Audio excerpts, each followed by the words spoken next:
What is up, everyone? Welcome back to another video today, and in this video we are doing the 58th installment of Random Model Airports. Today we're going to be doing the Fargo Hector International Airport. Thank you to the following individuals who suggested this airport. We have Average Trash Gamer, Aviation LAA, and ORD Aviation for suggesting this airport. If you have any new suggestions for new Random Model Airports, please leave them in the comments below. Heading back up north for this next episode of Random Model Airports and a little close to home. This is the first time that I'm featuring North Dakota in this series. I probably should have gotten here a little sooner because I know there's like Bismarck and Minot that I could also do for Random Model Airports, but just waiting for the right time to do those.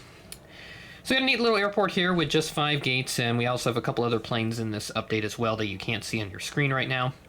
So let's begin with a little bit of history that I had to go to the Fargo Hector website for, since the Wikipedia page didn't have too much history for me to go off of, so decided to take some snippets from there and use it for this video. So this airport began with Martin Hector in 1927. He leased some land for use for an airport. Northwest Airlines was the first airline to serve Fargo all the way back in 1928, but they only came here briefly. They would return a little bit later in the 1930s, and most notably they did use the Boeing 377 Stratocruiser here, which is pretty cool. I have a model of one of those, so perhaps I could do a retro Fargo from like the 1950s with that Stratocruiser service. I'd love to dive into that, because Northwest did serve Fargo for a very long time, but they never got to Sioux Falls until they acquired Republic back in '86. The airport was dedicated in 1931 as Hector Field, named after the man who started it all. A new terminal building was built in 1953, and that was replaced by the current facility that you see here, which opened in the mid-1980s. The airport was given its current name of Hector International Airport, with the Fargo name added on as well for today.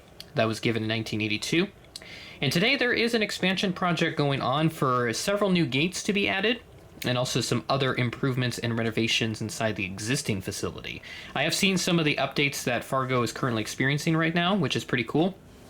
So really excited for the airport's future and what it holds in store for them. Maybe they'll get some Canadian service one of these days, and maybe they'll get some extra frequencies on their already established services like Minneapolis or Denver or Chicago or any of those other places that they currently get service from. So without further ado, we're going to go ahead and get started with Gate 1, which is off here to the left, and then we'll go over to the right, and then we'll check out 1 arrival and 2 departures in this airport update. So let's get started. Starting off at Gate 1, we have this Delta Airbus A320 coming in on a service from Minneapolis as Flight 2295. This is delayed, arriving in at 1:46 a.m. in the morning on Friday, delayed from an 11:59 p.m. scheduled arrival on Thursday. Flights in this airport update are from Thursday, June 20th. There is another flight that's going to be delayed into Friday as well, a little later into this update, but just wanted to point that out.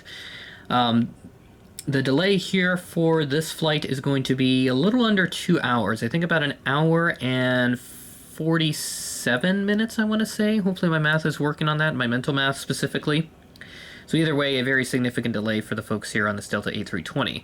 And I've seen much larger aircraft come into Fargo with Delta. I've seen them send the A321 and occasionally a 737-900 here, which is just really interesting.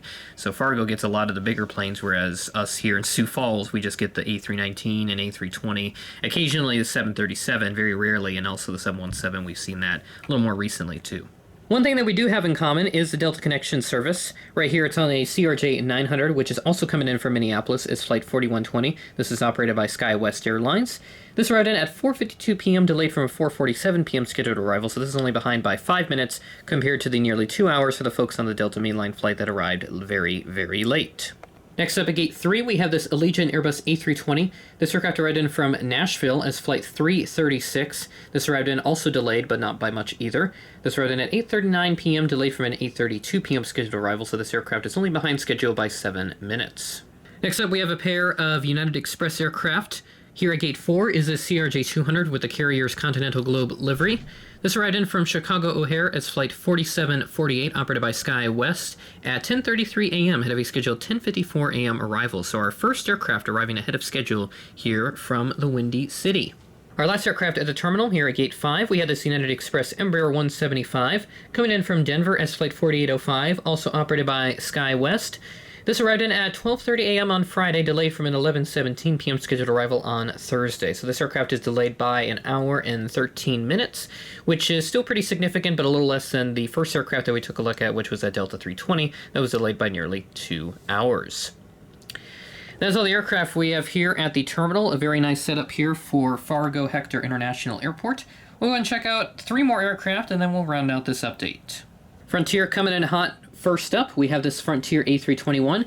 This came in from Denver as flight 4794 at 12:56 p.m. Had a scheduled 1:09 p.m. arrival.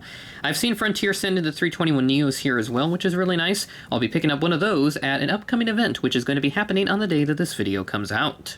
Here's our last 2 aircraft leaving the terminal area. Both of them are American Eagle aircraft.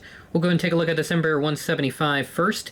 This aircraft's heading out to DFW as flight 3490, operated by Envoy Air. This departed at 3:14 p.m., delayed from a 2:57 p.m. scheduled departure, so this is behind by 17 minutes. And then our last aircraft, which is right over here. Can't get enough of this aircraft, the Air Wisconsin Retro CRJ-200. Very happy that Gemini Jets released this, and very happy that I picked this up back in September of 2023. This aircraft is going to be heading out to Chicago O'Hare as flight 6055, operated by, of course, Air Wisconsin.